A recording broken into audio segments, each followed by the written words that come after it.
Today we're going to learn something very simple. It's a basic functionality called setting your alarm. So for the purpose of this demo, I have put the clock icon on my home page. So if you look somewhere on the middle, you can see the clock icon and I will press on it. This view will vary from phone to phone, but it should typically look something like this.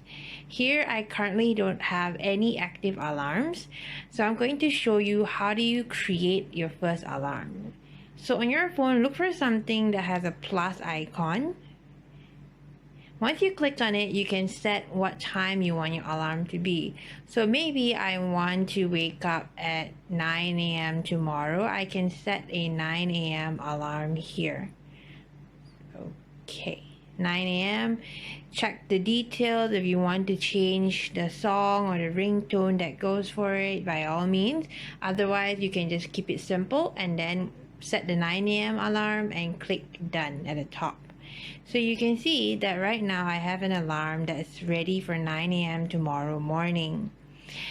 In the event that you have gotten used to creating a couple of alarms, which is something that you can see right here on my phone, you can ultimately just either activate one of them or deactivate one of them by simply clicking these kind of buttons. Again, it will vary from phone to phone, but it should look ideally the same. So once you're done, just make sure that you listen to your alarm and wake up tomorrow morning. And that's it on how do you set an alarm.